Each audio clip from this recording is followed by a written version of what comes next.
Баатар засгийн хашууны ноёдын дээд өвг эмгэн дайжин тухай маньцруулжийн зарим мэдээ. 1731-с 32 оны дайны үр дүн гарах хүртэл Манжчин улс халах монголчуудыг урдийн хүчрэг халахын хаан тулс гэж хүлээн зөвшөөрч байсангүй. Харин халах монголчууд бүгд самууран сарниж Манж дайчин улсын хилийг даван дөрүүж ирсэн гэж зарлаж судар түүхэндээ тэмдэглэжүүлдээсэн байдаг. Манж хилээр Баймэ даханжихаа буюу гуйж дагаж ирсэн гэх хэлгээр халахын хаан тулс байна гэх ойлголтыг үгүйсгэж Инх хамгаалангийн 29-р он буюу 1691 оноор халахын хаан тулсын бие даасан байдлыг эцэслэн тогтоож манжнаар ойлгодог байсан.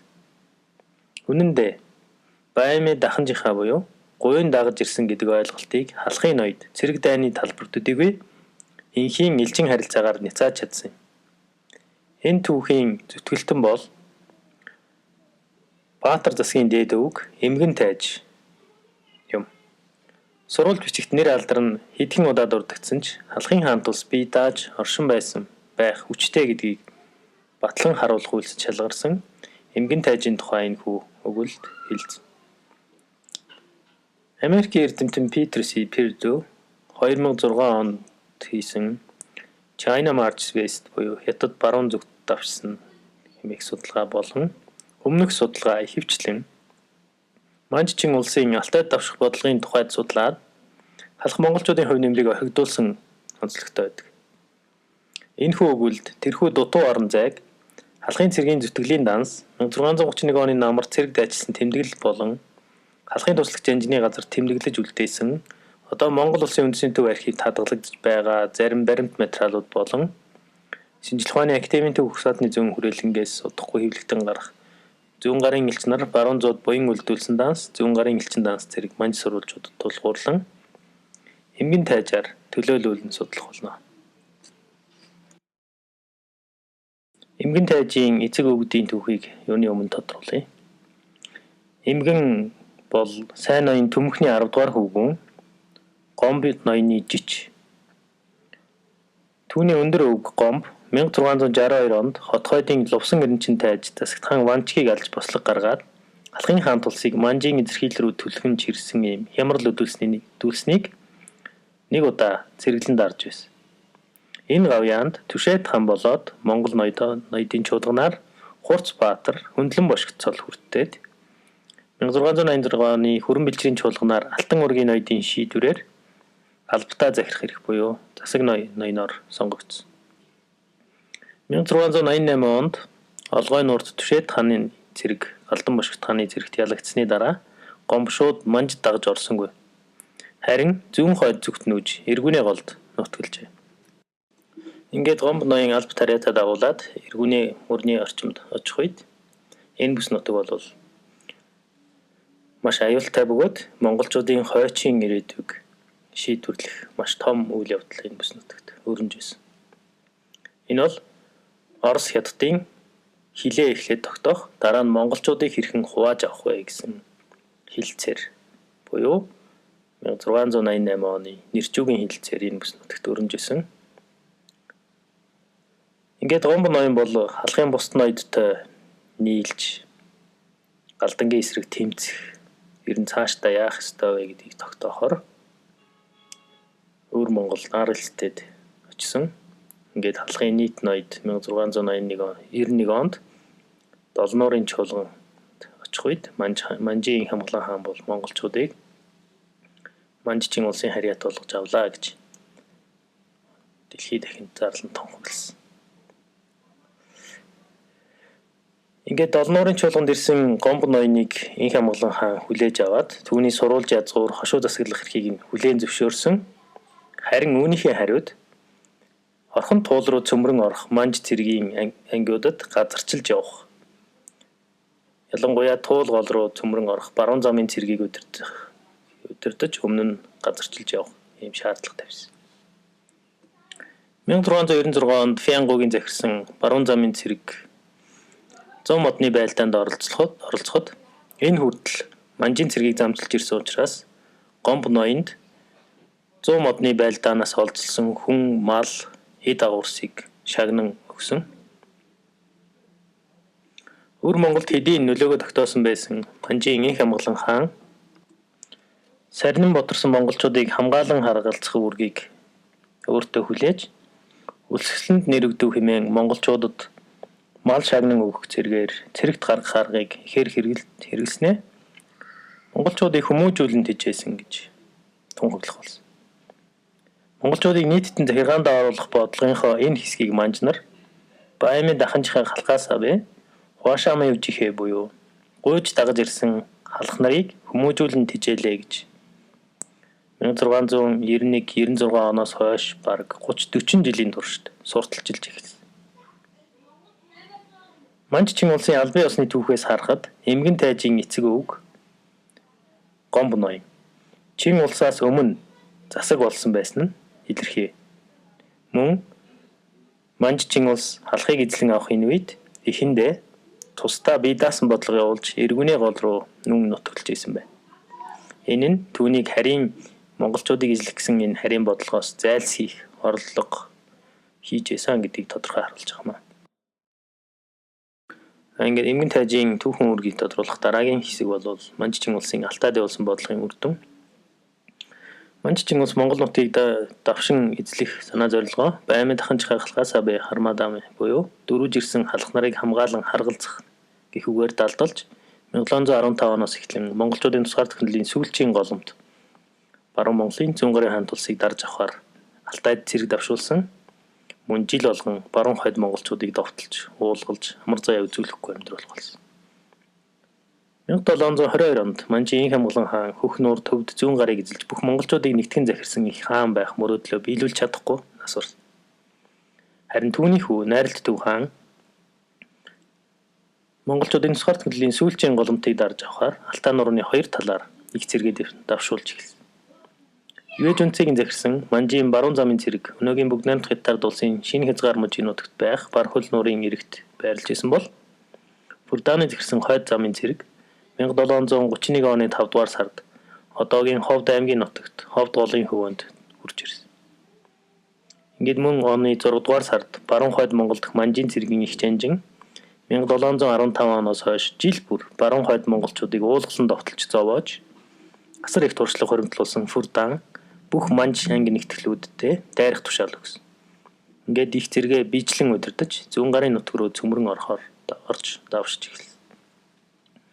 Ховд голыг өгсөөд Алтайн улсын гүнд Хотон хурх нуурын хөвөөнд зүүн гарын эзэн Галдан цэрэнгийн их цэрэн дондуу, баг цэрэн дондуу халиун зайсан нарын захирсан зүүн гарын цэрэгтэй 10 гаруй хоногийн туршид Манжийн цэрэг зууралдан байлдаж эцэст нь арга ядан ухарсаар хүн хүчнийхээ бараг 70-80% нь алдсан.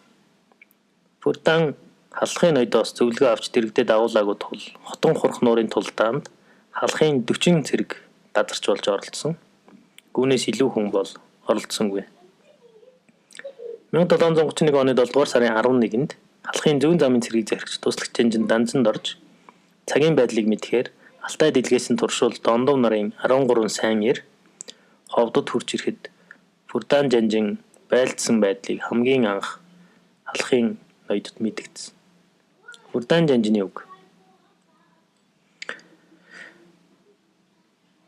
Амба жанжины гисүн миний чохой дорги чахар харчин түмэд солны чохоо ухараж гаде таму гин хичин мөгдөн ула ювэ чохоо фунчефи хусун нэряфи миний илэн дуин түмэн чохоо коробах амба sa ememungay bata de fe bakhafi qaybuha ememungay biye be araha mini irginge be qonihanga baqa ижингээ гүрэнgi гонинgi гүрүнgi гибу be гонифи ховты хотон be туая кияки алгай нүгтэй be хармадаки симе бие бүчээрэ жүсэс арган be вэлэ синараси me амаси жүвэ мянган чохо кайфи жихэ Улгаагийн Свэний нүгтээд латун жирэ болж ажрахгүй дахаме хотон хангирцгийн баад Свэний халхай жоох бэдэ бүфи сэрэмшээ бүжи ачара дис. Сэмэ Свэний айслара жанжинд ала сэх. Фурдааны жанжины үгийг орчуулвал манай цэргийн дотор өөрөлдвөл Манж цэргийн дотор Цахар харчин төмөд солны цэрэг оргосон учраас Бээжин хот мөгдөн улаан баруун хамгааллын цэрэг төдий үлдээд зүүн гарын үйлдвэртэй тулдахад манай 3 4 түмэн цэрэг өөрөлдвөл 30 40 мянган цэрэг хор олов. Өөрөлдвөл ялагдав. Сайд нарын зарим нь шарх болж дайсанд баригдав, зарим нь амиа хорлов. Би амиа хорл хайрлсандаа амиа хорлоогүй биш. Эзний улсын нэрийг санаад ховдын хотыг сахисугай гэж, халахын нутгийг хамгаалъя гэж амиа хорлохгүйгээр үр хүүхэдтэй ял хүрхийг үл тоон 2000 цэрэг дагуулж хойш ухарч зүхтаж ирлээ. Дайсан бас танай халахын нутгийг халдаж ирэхийг болзошгүй тул хотон хангилцгийн газарт танай халахын цэргийг сэргийлвэл байс зохих мэт хэмээн танай туслагч инженерт хэлээрэй гэж. Ингээд алтаагаар илгээсэн манжийн умар замын цэрэг хотон хурах нуурын дэргэд 1731 оны 6 дугаар сарын 22-ноос 7 дугаар сарын 1 хүртэл үргэлжилсэн 10 хоногийн тулдаанд ялагдсан мэдээ 7 дугаар сарын 26-нд халахын цэрэгт бол баталгаатай мэдэгдсэн. Бээжингийн ордондоо байсан манжийн найрал төв хаан энэ мэдээг цочирдон хүлээн аваад Фурдаанд биш цагаан сүлийг тойрон байгаа халах өвөр Монголоос татагдсан цэрэг Загвайдрын бэлчирдэх түмэд цөлөгдсөн ялт хятад цэргийн ангиудад найдлага тавьж эхэлсэн. Гэхдээ хятад цэргийн ангиуд цагийн байдлыг ойлгож байлдааны байр эзлэхээсээ Монгол газрын хөрсийг хагалж тариа тарихаа урьдчил болгож ирсэн. Бээжин дэх манж нар 40 жилийн дарьтай ойртын галдан бошгт хаан халахын нутагт цөмрөн орсон энд ороод Бээжингийн ойролцоо Улаанбаатанд очиж манжийн цэрэгтэй 3 хоногийн турш ширүүн тулдаан хийсэн. Энэ үйл явдал дахин давтаг дууцай гэж эмэхтэй Өвөр Монголын нутгийн зах 3 сайхан хөх хотын хамгаалтыг зузаатах тушаал өгч байсан. За ингээд энэ хэсэгт бид 1731 оны үед эмгэн тайж түүхэн үйл явдалд татагдан оролцох яг тэр онд түүхэн нөхцөл байдал цагийн цаг үе ямар байсан бэ гэдгийг тодорхойллоо. Одоо ингээд эмгэн тайж хэрхэн цэргийн хороонд зүтгэжсэн бэ гэдгийг дараагийн зүйлд хэлцгээе.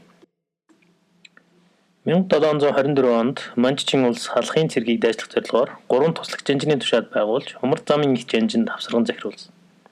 Ингэхдээ халахын засагтхан аймгийн хошуудыг халахын баруун зам гэж нэрлээд нэгэн туслагч инжен захируулж албан нэрийг халахын баруун замын цэргийг захирах туслагч инжен гэж нэрлэсэн. Мөн жишээгээр Тушаатхан аймгийн цэргийг зүүн зам, Сайн ноён аймгийн цэргийг өмнөд зам болгон зохион байгуулсан. Харин Цэцэнхан аймгийн нутаг алсан учраас туслагч инжен байгуулаагүй. Ингээд халахын 3 туслагч инжен болон хошуудын цэргүүд манжийн умар замын цэргийг захирах их инженерийн дэргэд ээлжлэн албаах хааж байсан. 1731 онд Тушаатхан аймгийн цэргийг өндөр гэгээн зан одсын ах Шидшир Баатар ноёны 2 дугаар хүү Данзанд орж захирч байв. Сайн ноён аймгийн цэргийг манжийн Инх Амгалан хааны хүргэн Цэрэн захирч байсан. Засагтхан аймгийн цэргийг Гэрсэнт Жалаар хунтайжийн Ахмад хөвгүүний өр удам бөгөөд тэр цагаас бараг 100 жилийн тэртээ цэргээ тэргүүлж төрийн төлөө Лэгдэн хаанаас булаасан хөх хотыг буцааж авахар манжийн хаан хунтайжтай байлдаж явсан засагтхан Субдаан шууд удам Цэвэн жав хаан захирч байсан. Фурдааны 1731 оны 6 дугаар сарын 12-нд баруун халахын 3 аймгийн бүх хошуудын цэргийг дайслан захирлах зар тараасан боловч мөн оны 8 дугаар сарын 19 хүртэл халахын цэрэг бүрэн цуглаагүй байсан. Түүнчлэн цуг цугларсан цэргүүд Тэс, Тэлмэн, Ойгон, Хөвхөр, Улаастайн орчимдох цагаан сүл зэрэг газруудад хуваагдсан сууж байсан. Энд дайчлагдсан цэрэгт эмгэн тайж алба хааж ивжээ. Гэтэл 8 дугаар сарын 28-нд Ховд голын хөвөн дэх манж цэргийн Модон хотыг сахих Фурдаан жанжны харуул цэргийн хотоос 15 км зайд зүүн гарын түмэн цэрэг гарч ирснийг Бээжин болон цагаан сүлийн цэргийн хороонд зэрэг мэдэгд.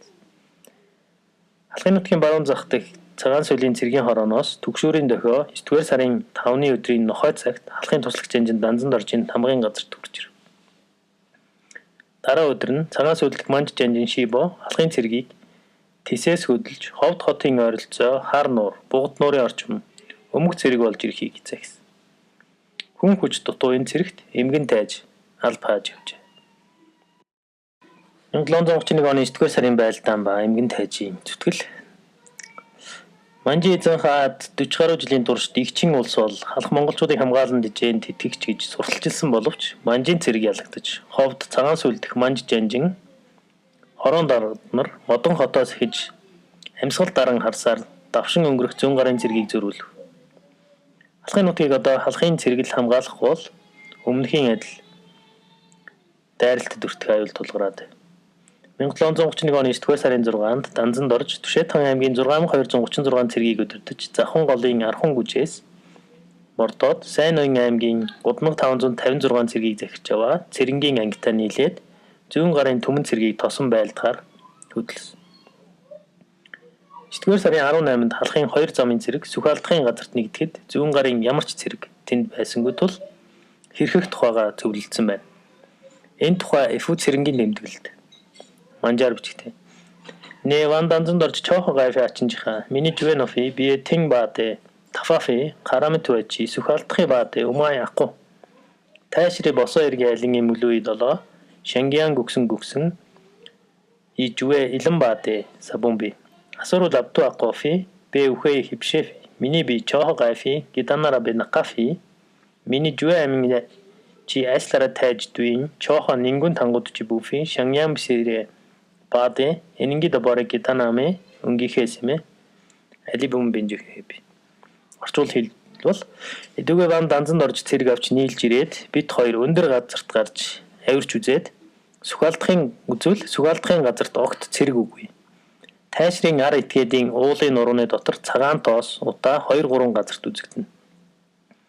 Маш үлэмж биш болохоор бид зөвлөлдөөд миний бие цэрэг авч дайран орхоо болоод манай хоёр аймгаас туслагч тайж 4 цэрэг 600 гаргаад тоос гарах газарт өнөө орой үзэхээр илгээв гэж мэдгдсэн байна.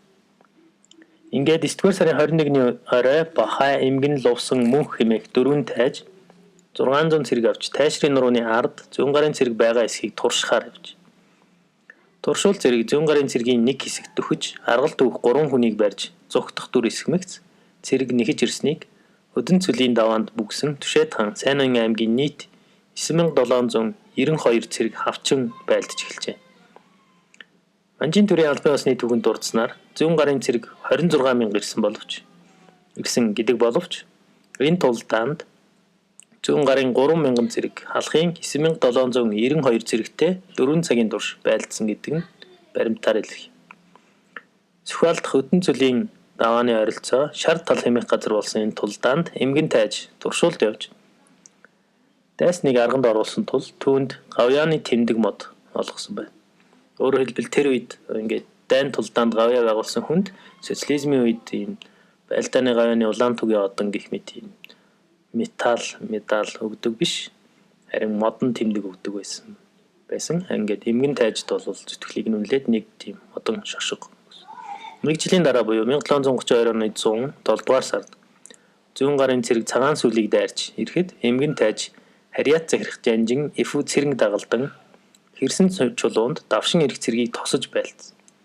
Энэ тулдаанд эмгэн тайж харамсалтай нь хүнд шарх болж нутагтаа буцсан.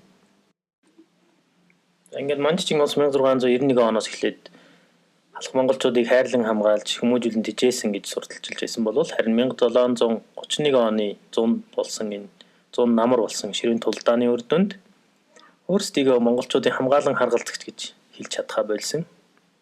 Харин үүнийхээ оронд монголчууд бол манж Чингис ялангуяа халах монголчууд бол манж Чингисийн умард хил хязгаарыг хайгуул халахвч гэж номлох болсон. Иймхүү ийм шин номлол үүсгэхэд эмгэн тайж бол биечлэн цэргийн газар зүтгэж шарх олж гавьяа байгуулсан. Өөрөөр хэлбэл эмгэн тайж бол халах монголчууд бие даасан улс байх хүчтэй гэдгийг харуулах үйлсэд цусаа урсган хөв нэмэр оруулсан хүн юм аа. Зүүн гарыг байлдан эзлэх зорилгоор 1729-1733 онд хийсэн цэрэг дайны хэрэг манжийн талд ашиггүй болсон тул 1734 оны 7 дугаар сарын 20-нд Найрал Төв хаан дараах зарлиг буулгажээ. Варгийн амргийн жвэ жугунд чоохо байтлааме үдүд байна явахо. Хафан чоохо хусын бүмэ хашааме. Жасе түлээ гойдаме бисэрэж хадэ миний дол амбула жиндэрэг. Дахун гунин гуничаранге эч айсж болон бэ нэлэмэ үлхий бүүмэ элчин дакуураараа баабэ үдхай доктобмэ висэн бүү. Орчуулбал баруун хойд хоёр зам цэрэг хэрэглээд хэдэн 10 жил болов. Түшмэл цэрэг хүчээ өргөж зүтгэн хэрмийн гадна удаан байгаа учраас миний сэтгэлийг зовно. Дахин давтан бодвол одоо илж илгээж ашиг зовлон гухуулан хилцэх эс хэргийг хурдан тогтоогч айлтга гэж тушааснаар манжийн төрийн 7 дугаар дэсээс дээш түшмэл сайднаар хилцээ зүүн гарын улсад илж зарж найрамдлын хилцээр байгуулахаар шийдсэн. Өөрөөр хэлбэл найралт төв хаан бол инх хамглан хааны өөрөөр хэлбэл эцгийнхээ хүслийг биелүүлэхээр зүүн гарын эзэнт гүрнийг мөхөөхөөр алтай хоёр талаар цэрэг давшуулсан ч гэсэн 1731 оны 6 дугаар сарын хотон хурх нуурын байлдаанд 30 мянган цэрэг алдаж 1731 оны намрын тайшрын байлдаанд бас олон тооны цэрэгийг алдаж халахын олон хошууд довтлогдсон учраас зүүн гарыг сөнөө гэсэн бодлоос ухарч харин зүүн гартаа найрамдъя гэсэн бодлого хэрэгжүүлэх болсон. Ингээд энэ найрамдлын хилцээр өөрөөр хэлбэл бие биенийхээ эсрэг дэвсэг барин байсан хоёр тал биер барин бие биентэйгээ найрамдах ийм болтлоо хувирахад ямар хүн нэг тийм чадварлаг хүн оролцож найрамдлын хилцээрийг цаашд үргэлжлүүлэх хэрэгтэй болсон. Ингээд Дифу цэрэнд бол манжийн хааны ордноос дараах мэд захиа илгээж. Дифу цэрэгний санаа бүмэ галдан цэрэндээ өнгөрөө битгэ банжи бумарафи сайн тайж битвчи бүфи бэне бүкни даму эрэ битгэ бэне бүр байта хүмүүс яанго тайж битвчи бүр тэ өрөна гогонин фүни яг мисири агдуларани нингун Абдуллаха Нялма байсан жамэд чи бүфи Дифу цэрэнд чи бүфи тайжд зүүн гарын жичиндээ баад синафи чиний алмаараха битгэ байлимэ гайфи уламэд си бүчүүд битгэ бэгд клемарафи утха ямаси чикни хайка элемэ гай рако урунako мусэни алма бе бе синафи фабукини сичи утха инини алма бе яро буфигинекни хайнахас мигэлэрэг сингуэрэ мурубе туэ бучи ажарахгүй жакун юмдүр чиний банжири мурубе гонинди бүмэ туара тубада синафи галдан цэрэгний арпушара мурубе гонин фэршэмэ туара жирги баабе Дифу цэрэг акун бүмэ гони фит чи бучи ачара баабе чи бүмэ онгикни орчуулбал Дифу цэрэгийн санаа болгож зүүн гарын галдан цэрэнд бичиг илгээе. Ингэж энэ бичгийг илгээхдээ сайн тайжийг гаргаад хүргүүлье. Гагцгүй энэ бичгийг хүргэх хэрэг маш чухал. Тайжийг гаргахад заавал санаа мэдл бүхий итгэлтэйг нь сонгож гарга. Дифу цэрэг нарын гаргасан тайж зүүн гарын хязгаарын газартаа хүрч одоод тэдний хүн бичгийг хүлээн аваад уламжлан хүргвэл бичгийг тодорхойлон өгөөд даруй хойш ир. Хэрвээ бичгийг хүлээж авахгүй манай хүнийг заавал биежлэн хүргэдэггүй гэвэл даруй хүнээ удирдах од тугай. Ингэж явахдаа хэрхэвч бүү айж эмээх байдал үзүүл. Тэр газарт очиод галдан цэрэгийн ааш байдлыг санаас өвчлөн ажиглаад зүүн гарын ойрд монголчуудын аж төрөх байдлыг бас тагнаж яв гэж тушаасан байна. Алхаас хүн илгээе гэж зөвлөсөн. Ингээд 1737 оны 6 дугаар сарын 22-нд Улаастан цэргийн хүрээнээс Зориг Самбата тайж нарын дотроос эмгэн тайжийг илгээж зүүн гарын харуулд бичиг хүргүүлэхээр явуулсан. Дифу цэрэг энэ тухай мэдэгдэхдээ манжи хаанд хариу манж хэлээр бичсэн. Амбан бэвхэй хипшэмэ кимчимэ сонжоч Дифу цэрэгний аймгийн ажлаараа тайж эмгэн хахаа сайн Нялмагдун гонин фүниягэн би Дифу цэрэгний ангийн явчур юмэси чиндэхэ сахан ялма Эребе далабуме мэринги жангин дарча нэрөй жангин обш Нялмагдун фахон сайн Эрежвэбэ атабуме жай зуан жуэ монгобе сонжофид халабуме түчи бүхэ. Гэт сайд бит зөвлөлдөөд хянамгаалan сонгоход Дифу цэргийн аймгийн туслагчтай эмгэн сайн ир итгэлтэй хүн мэдл ухаантай. Дифу цэргийн энгийн хэрэгт маш таньсан хүн. Үүнийг тэргүүлгэж 12 Монголыг гаргаж хэрэглээд 19 толгой торгоор 48% бүс 420 лан мөнгө өгч мордуулан илгээв гэж. Эмгэн тайж илд хүрч галдан цэрэнтэй хилцсэн үр дүнд энхийн илж дашиг зүүн гараас Бээжинд илгээх болсон. Тиймээс эмгэн тайж 4 цэрэг дагуулan төрүүлж буцаад манжчин улсад хүрч ирсэн. Эргэж ирээд удаагүй байсан эмгэн тайжийг Дифу цэрэг дагуулan Бээжинд шинэлхийн ёс үлдэж орсон. Өөрөөр хэлбэл цагаан сарын баяраар шинэлэх ёс үлдэхээр орсон.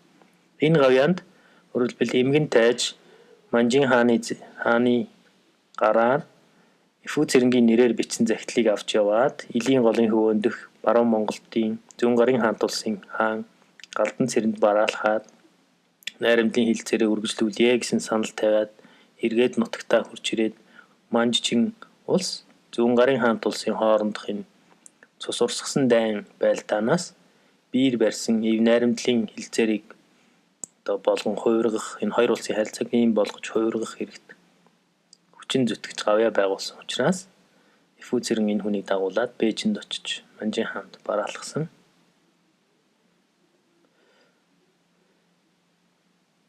Тэгээд энэ гавьяанд нь эмгэнийг бол засаг тэргүүн зэрэг тайж болгосон. Өөрөөр хэлбэл өөрийн гэсэн албад харьяатаа захирах, өөрийн гэсэн нутаг оронтой байх.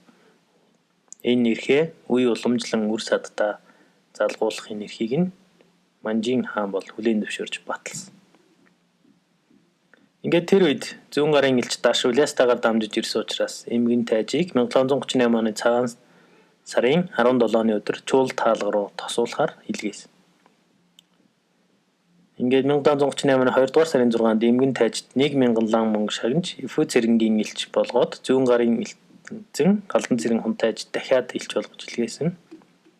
1738 оны 2 дугаар сарын 7-нд Эфүү цэрэн эмгэн тайж зүүн гарын элч Даштай хилийн хилцээ хаагур тогтоох тухай хилцсэнийг бол Манжин хаан дараах мэдгдсэн байна. Үүндээ тайж эмгэнийг илгээж Даш нартай хязгаар болгоос зохих газар орныг та зөвлөдөөд хил хэмээн хойш илгээсэн. Та хэрхэн тогтоов хэмээн асуусанд хэлэх нь манай тайж намайг хязгаар хэлхийг хэлцдүгэ хэмээн тушаасангууд бол би аимшиггүй газар зааж хэлцвэл болохгүй. Манай ердийн санах нь манай урийн хай уг хэвээр суух. Манай өөлд нар алтайг давж нутаглахгүй болох. Танай харуула багахан татаад тавих болох мэт. Танаа элч очиж Галдан цэрэнгийн хамт хилцээд тогтоон буйзаа гэж зүүн гарын элч Даш хэлсэн. Ингээд 1738 оны 2 дугаар сарын 10-нд эмгэн тайжийг зүүн гарт илгээх учраас төрүүлж гэртээ хараад засаж бэлтгүүлэхээр Бээжингээс нутагт нь илгээсэн. Мөн 1738 оны 3 дугаар сарын 13-нд Бээжингээс мордсон зүүн гарын элч Даш бүжир нарыг тосож нийлээд алтайг давж аялын явсаар Илийн голын хөвөөнд өргөөндөө байсан зүүн гарын эзэн Галдан цэрэн хунтайжид бараалхаад Манж ойрдын хооронд найрамдлын хилцээр байгуулах 9 зүйлийг тайлбарлаж хэлсэн.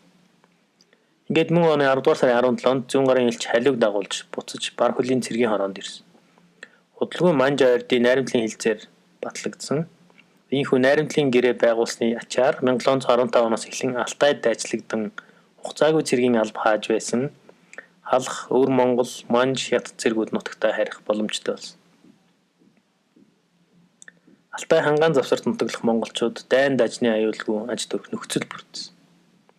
Ийхүү энхийн үйлсэд үтгснийг нь үнэлж Манжин хаан эмгэн тайжид харьяад албатаа захирах тусгайлан нэгэн хошуу байгуулах эрхийг зөвшөөрсөн. Ингэснээр Баатар засгийн хошуу өөрөөр хэлбэл одоогийн Завхан аймгийн Тосон цэнгэл сумаар төвлөсөн энэ Баатар засгийн хошуу 1739 онд байгуулагдсан.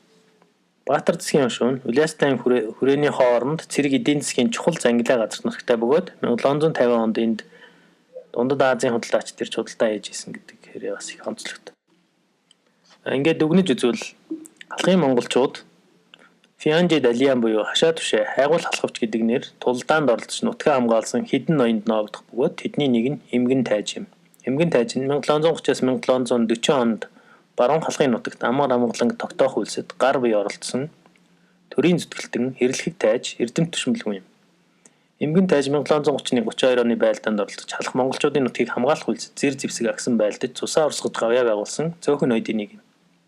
Мөн энэ бүс нутагт амар амгаланг авчрах энхийн хилцээрт элч болон хэд хэдэн удаа явж байсан гавьяа дүүлсийн үр дүнд Баатар засгийн хошуу байгуулагдсан байна.